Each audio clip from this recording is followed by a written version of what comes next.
اصحاب الاخدود. اصحاب الاخدود جو تھے یہ یمن کے پاس کرسچنز تھے. اس زمانے کے ظاہر مسلم تھے, عیسیٰ علیہ السلام پر ایمان لائے تھے, حضرت عیسیٰ کو اللہ کا بیٹا نہیں مانتے تھے بلکہ اللہ کا پیغمبر مانتے تھے. نبی علیہ السلام کی پیدائش سے تقریباً 40 سال پہلے کا یہ واقعہ ہے. لیکن اہل عرب اس واقعے سے واقف تھے کہ ایسا واقعہ ہوا تھا کہ یمن میں ایک بادشاہ نے توحید کی دعوت قبول کرنے کی پاداش میں اہل ایمان کو بہت بڑے بڑے گڑھے کھود کر ان میں آگ جلا کے زندہ جلایا تھا. سر تکلیفوں سے تو گزرنا پڑتا ہے. جو پرسیکیوشن کرسچنز کی ہوئی ہے نا کئی سو سال تک, آپ سوچ نہیں سکتے کن تکلیف سے گزرنا پڑا ہے. اللہ پہ ایمان لانا کوئی آسان کام تو نہیں.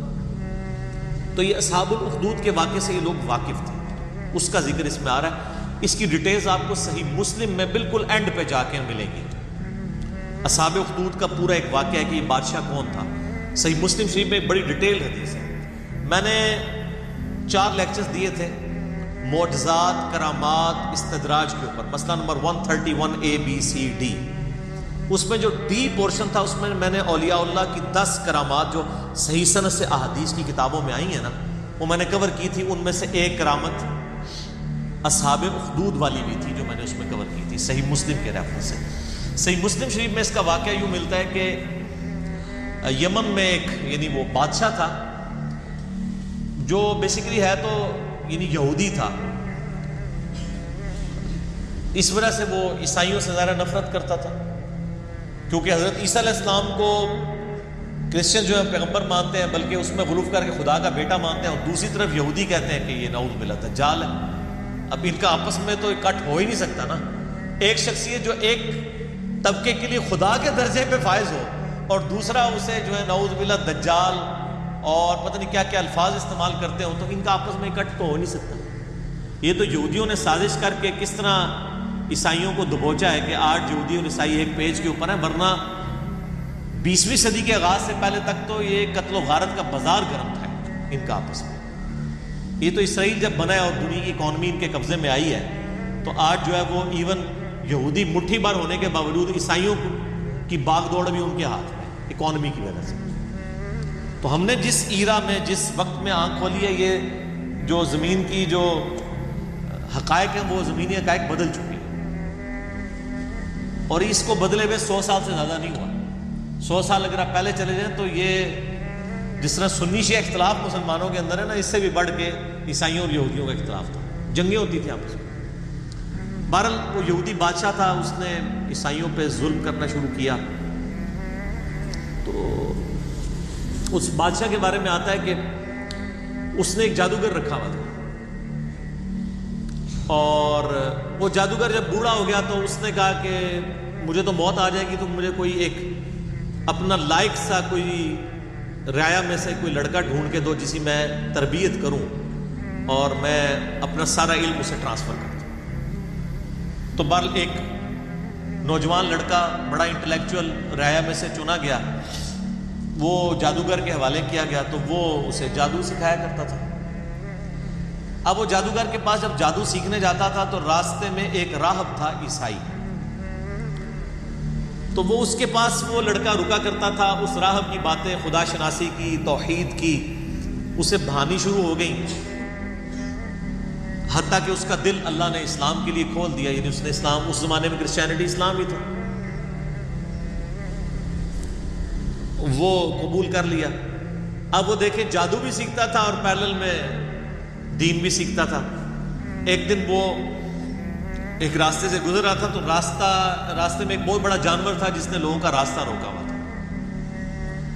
تو اس نے ایک چھوٹا سا پتھر اٹھایا زمین سے اور اس نے کہا کہ اے اللہ, اگر تیرے نزدیک جادوگر کا مذہب مردود اور اس عیسائی راہب کا مذہب مقبول ہے تو اس چھوٹے سے پتھر سے اس جانور کو ہلاک کر دے. ظاہر یہ کرامت ہی ہونی تھی, ایک پتھر سے آپ اتنے بڑے جانور کو, تو اس نے پتھر پھینکا تو وہ مر گیا. تو وہ پھر راہب کے پاس آیا تو راہب نے کہا کہ تم تو اب مستجاب الدعوات ہو گئے ہو, تو اب تم پہ اللہ کی طرف سے تکلیفیں بھی شروع ہو جائیں گی, اور جب کوئی ایسی صورتحال بنے تو تم نے میرا نام ظاہر نہیں کرنا. ظاہر ہے پھر مجھے بھی رگڑا لگے گا بیچ میں. جان بچانے کے لیے ایمان چھپانا جائز ہے. حسین تو ہر کوئی نہیں بنتا نا سر. پھر کہتے ہیں جی حسین کیوں کھڑا ہوا تھا, باقی کدھر گئے؟ باقیوں نے کوئی بیعت کر لی, وہ ہر ایک تو نہیں حسین ہوتا رضی اللہ تعالیٰ عنہ علیہ السلام. تو پھر وہی سلسلہ شروع ہو گیا. اب وہ صاحب کرامت تو ہو گیا, اب لوگ اس کے پاس آنا شروع ہو گئے. وہ مطلب مادرزاد, کوڑی, اندھے آتے تھے, وہ دعا کرتا تھا, شفا ہو جاتی تھی. کرتے کرتے جب بادشاہ تک بات پہنچی, اس نے کہا یہ کیا, یہ تو دوسرے مذہب میں چلا گیا الٹا اس کو سکھانے کے لیے.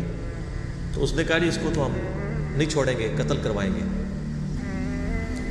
اور وہ جب کوئی بندہ اس کے پاس علاج کروانے کے لیے آتا تھا تو وہ پہلے کہتا تھا اللہ کو ایک مانو, حضرت عیسیٰ کو اللہ کا پیغمبر مانو. تو ظاہر ہے یہاں بھی آپ کو پتہ ہے لوگ حنفی ہوتے ہیں, جب طلاق ہو جاتی ہے تو اہل حدیث اسٹامپ پیپر پہ لگواتے ہیں میں اہل حدیث ہوتا ہوں, تو وہ کہتے ہیں ٹھیک ہے اب بیوی بھی واپس مل گئی آپ کو.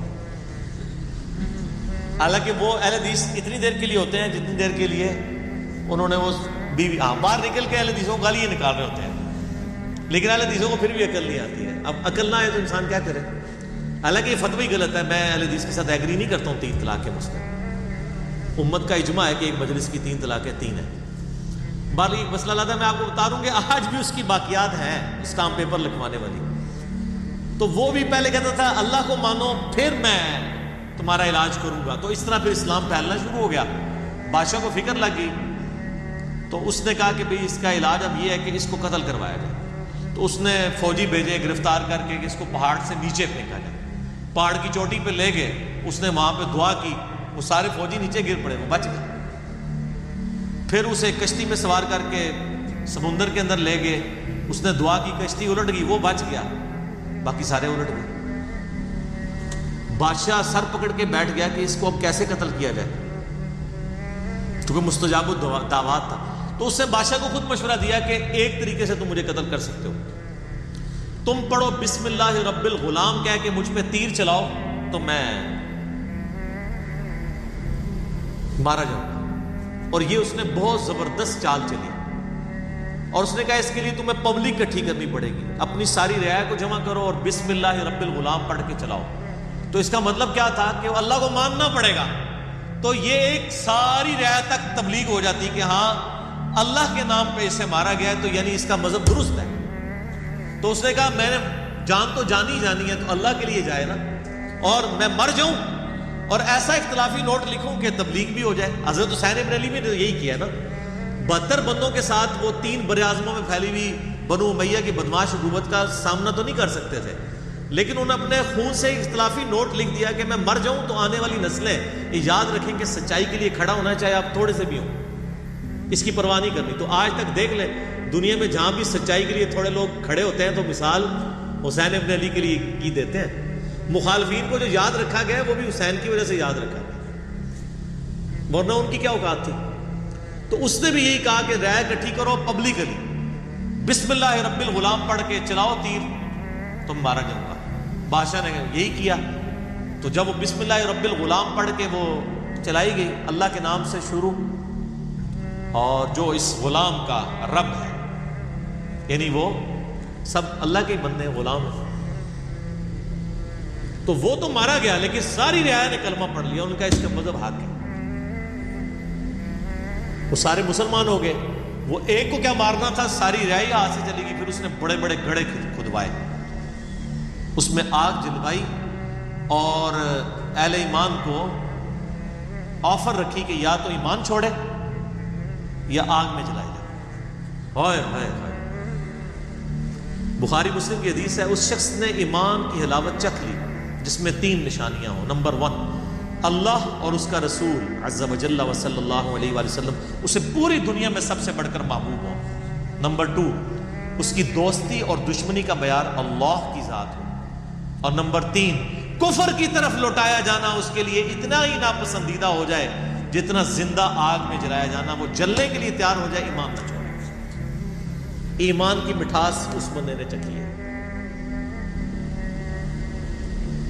لوگ ایمان نہیں چھوڑ رہے, زندہ آگ میں جلائے جا رہے ہیں. صحیح مسلم کے الفاظ ہیں کہ ایک عورت تھی, اس کا دودھ پیتا بچہ تھا. دودھ پیتا بچہ تو بولتا بھی نہیں ہے.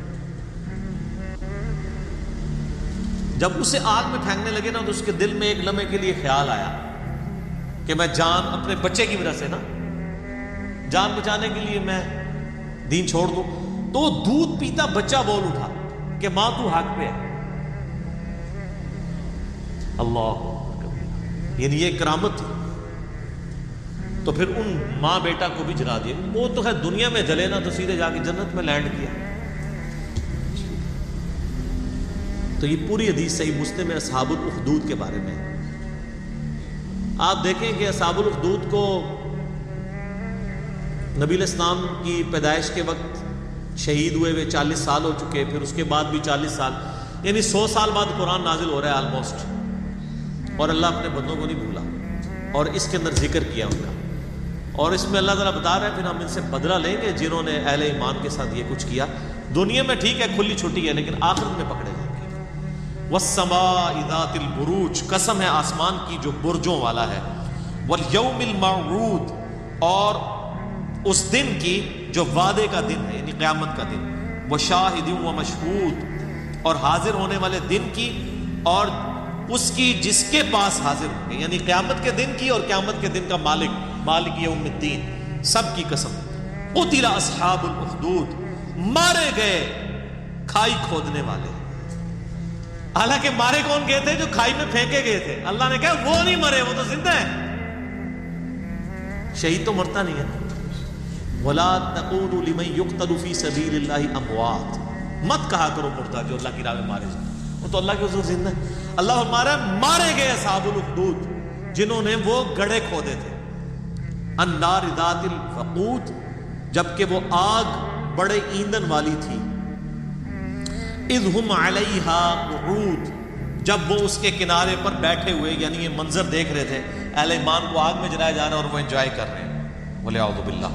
وہم علی ما یفعلون بالمؤمنین شہود، اور جو کچھ اہل ایمان کے ساتھ سلوک کر رہے تھے وہ وہاں پہ بیٹھ کے اس پر گواہ تھے. ذرا آپ اگر یہ رومنس کی بھی آپ ہسٹری دیکھیں، یہ لوگ بھی یعنی بھوکے شیروں کو زندہ انسانوں پہ چھوڑ دیتے تھے. آپ یوٹیوب پہ جا کے دیکھیں نا کہ کیا کیا طریقے انسانوں کو اذیت اور عذاب دینے کے ان لوگوں نے ڈیوائز کیے ہوئے تھے. تو یہ بھی ایک طریقہ تھا تکلیف دینے کا. خود کرسیوں پہ بیٹھ جاتے تھے اور ان کے سامنے یہ منظر ہوتا تھا کہ اہل ایمان کو جلایا جا رہا ہے. وَمَا نَقَمُوا مِنْهُمْ إِلَّا أَن يُؤْمِنُوا بِاللَّهِ الْعَزِيزِ الْحَمِيدِ، اور انہوں نے تو نہیں ناپسند کیا مگر اس بات کو کہ مسلمانوں نے ایمان لے کر آئے مسلمان اللہ پر جو غالب ہے اور اپنی ذات میں خود ستودہ صفات ہے. اس مقدس جرم کی پاداش میں انہوں نے زندہ انسانوں کو جلا دیا کہ وہ اللہ پر ایمان لے کر آئے. الذی لہ ملک السماوات والارض، وہ اللہ کہ زمین و آسمان میں جو کچھ ہے اس کا مالک وہ اللہ ہے. زمین و آسمان کے مالک اللہ کے اوپر وہ ایمان لائے صرف ایمان لانے کی پاداش میں. کسی پہ کوئی تکلیف نہیں، کسی کو کچھ نہیں انہوں نے کہا، بس اس مقدس جرم میں انہوں نے ان کو آگ میں جلا دیا.